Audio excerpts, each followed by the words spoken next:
Good morning, Philippines, and hello world. Araw ng linggo. Tara, simba tayo. Okay. Good morning once again. Tara, simba na tayo.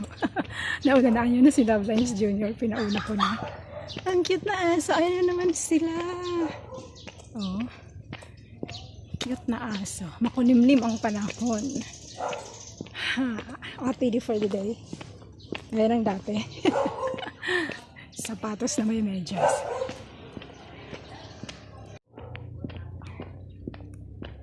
Kulimlim pero kailangan magpayong.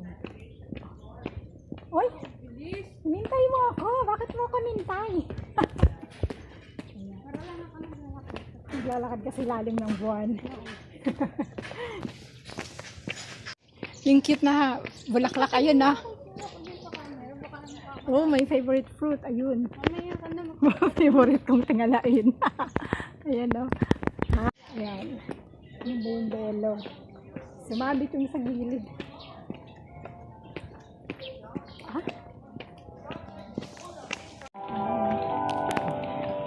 Dito na ako sa gilid dadaan. 5th Sunday of the month. Junior. Tumayo ako at supervisor ko para sa amin.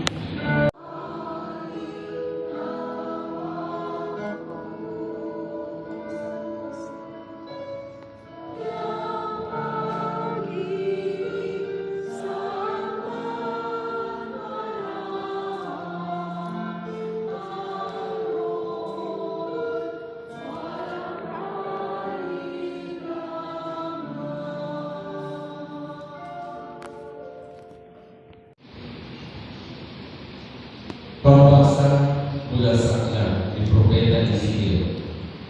Apostol San Pablo sa mga taga-Roma. Na Maria, Marta at Lazaro ay matalik na magkakaibigan. Maraming kasabihan tungkol sa pagkakaibigan at kung ano yung isang kaibigan. Katulad ng sinasaad sa isang awit na ito ay pamilyar sa ating lahat. Sa tao daw ay namatay, yung kaluluwa ng tao ay umaalis pa sa alawan ng namatay sa loob ng 3 araw. So, ibig sabihin, 3 days, hindi pa certain o final yung pagkamatay ng tao. May posibilidad pa na mabuhay. Pero pagdating na ikaw na araw, nililisan na ng kaluluwa yung katawan. At doon na nagsisimula yung pagkaagnas ng katawan. So, by this time, wala nang sign ng buhay. Wala nang posibilidad. Pwede pa siya makibay. Ngayon, yung malaking tanungan sa isip ng marami, bakit hindi agad pinuntahan ni Jesus si Lazaro? So parang pinapupularan na ito yung sinasabi sa amin, a prayer is just one call away. Bakit hindi agad siya pumunta kina Lazaro para Gamitin. pagaling si Lazaro?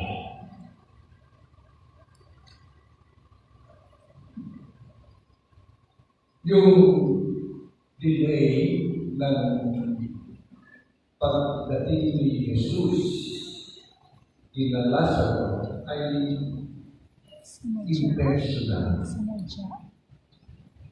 Ibig sabihin, sinagda niya na huwag muna pumunta kina Lazaro. Paalala na noong nakaraang ito, ang Ebanghelyo natin ay tungkol sa pagpapagaling ni Jesus sa isang taong ipinanganak ng magulang.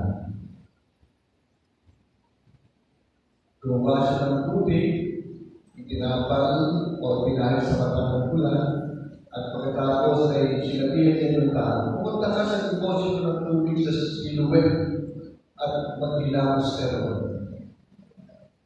At saka na bumalik. Nung gawin niya ito, nakakita siya.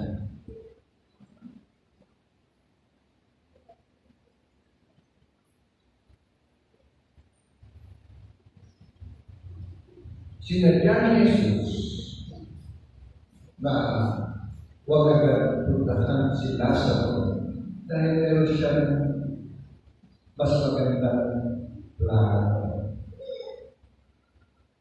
This time, hindi na lang simple pagpapagaling ang kanyang gagawin.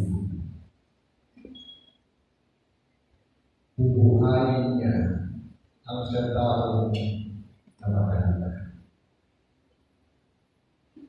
Bago ito, nung salubungin siya ni Martha, sinabi ni Martha kay Jesus, Panginoon, kung ikaw sana yung narito, hindi namatay ang kapatid ko. Pero kung isip natin, parang may palamagpat. Parang sila rin, kaibigod natin. Quite understandable. Considering na tinutuloy yung malapit na kaibigan, bakit hinayaan ng mga pero iba ang plano ni Jesus. Sinadya na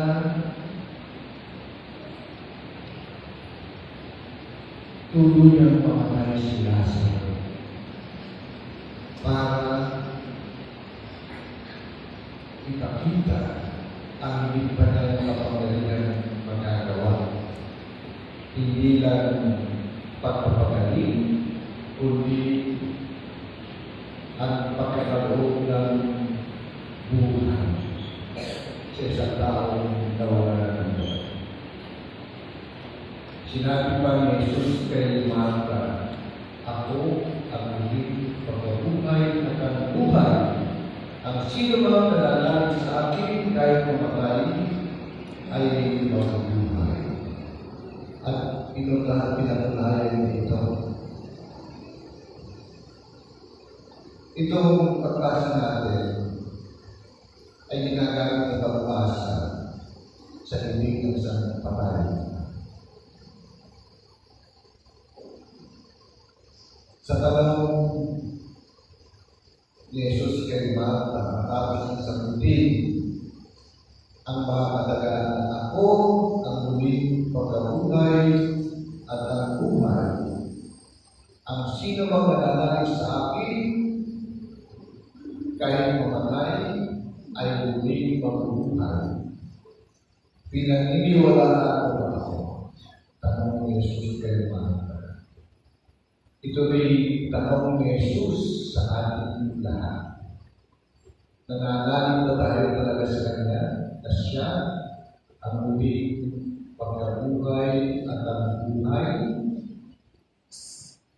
Sana katulad ni Martha ay pagawin natin tumugon.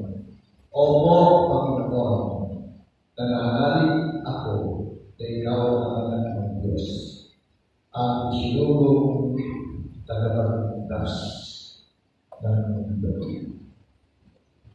Ang muling pagkabuhay ni Jesus ay inaanihan sa muling pagbuhay ni Jesus kay Lazaro.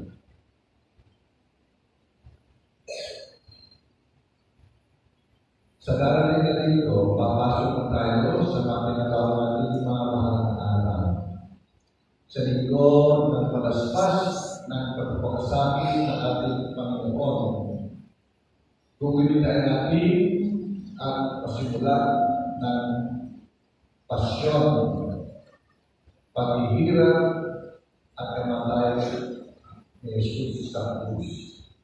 At sa pinakataluktok nito, ang pinakakorona ng lahat ng ating paghihintay, ang kanyang muling pagkakaroon.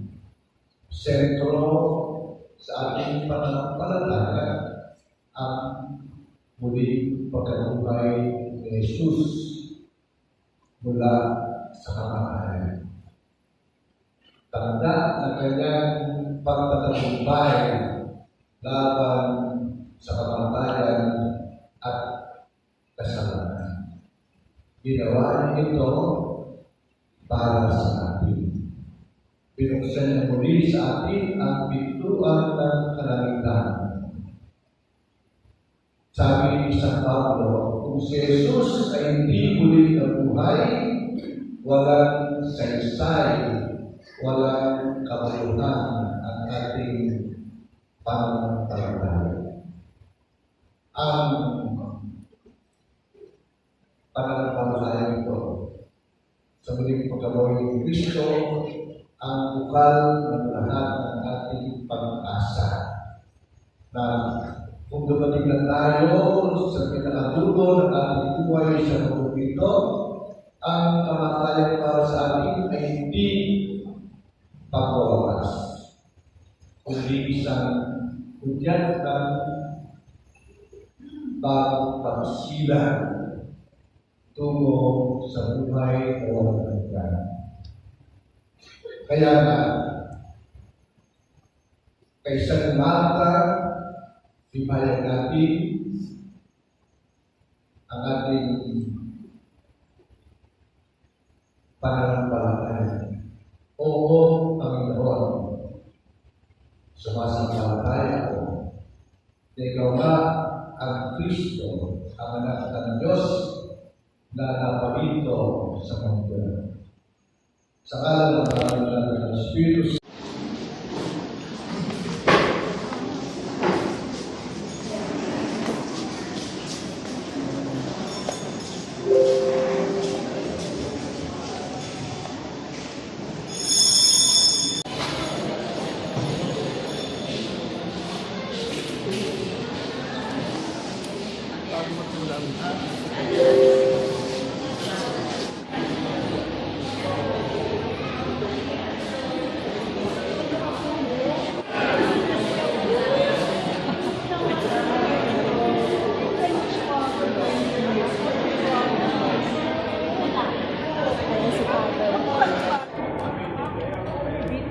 Hindi kayo nagpaano ka kamo.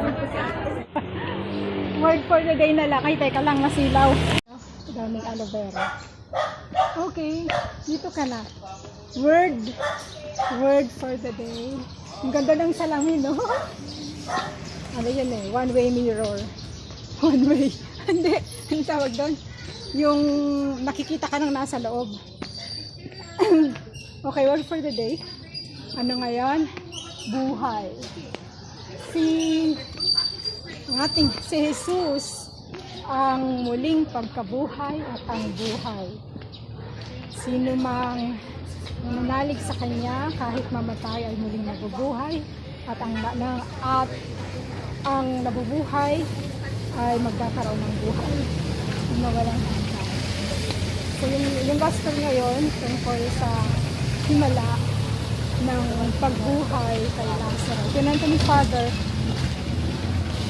yung tungkol sa paniniwala na doon na yung tatlong araw daw pag namatay yung espiritu, yung kaluluwa ay nandun pa, pero after nun sa ikapa-4 na araw umalis na yung kaluluwa. Iniwanan na yung katawan as in patay na talaga. So yung pagdating natin Panginoon, fourth day na nang dumating siya. At yun nga, purpose niya. Kasi nung nakaraang linggo, pinagaling yung may sakit. Yung ngayong linggo naman, binuhay ang patay. So ang purpose niya kung bakit siya nagpahuli ng dating ay para ipakita ang kaya pa niyang gawin. Hindi lang pagpagaling, kundi ang pagbuhay ng namatay ng katawan. So, best friend niya yung si Lazarus, si Martha, at si Maria. Yung si Maria, siya yung nagpunas ng pabango sa ating Panginoon. Yun. According doon sa reading na mahaba. So, yung binasa ni Father kanina, yun yung shorter version. Kaya hindi na-mention doon. So, yun. So, ang kaibigan nga, one call away daw. Pero bakit nga naghintay? Nagpalipas pa ng ilang araw, 2 araw. Kasi may sakit muna, binilitang may sakit. Pero pagdating niya, patay na. At yun nga, ipinakita yung kanyang kapangyarihan ng pagbuhay muli. Nakabalot ng panyo yung mukha ni Lazaro nung lumabas. Pagsabi niyang gumising ka. At lumabas nga si Lazaro. At napupuluputan ng kanyang katawan. Sabi niya kalagan siya. At nang siya ay makalaya. O, diba? O, pinalagan at makalaya. Yung ganon, pananampalataya natin bilang Kristiyano ay walang silbi kung wala yung pagkabuhay na muli. Parang yun yung pagpapakita dahil nga binuhay ng Panginoon si Lazaro at pagpapakita rin ng kanyang muling pagkabuhay sa Easter Sunday. Sa Sunday ay palaspas na. Okay, lang. Happy Sunday again, everyone. Nagdagan nyo na lang. Happy Sunday. Have faith because Jesus is risen.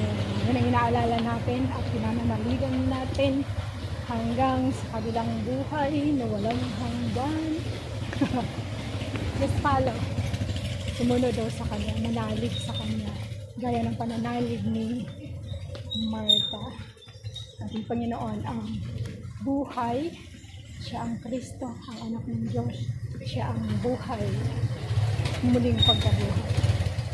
Alright, so that's all for now. Have a good day, God bless you. God bless you. And your beautiful creation. Ciao.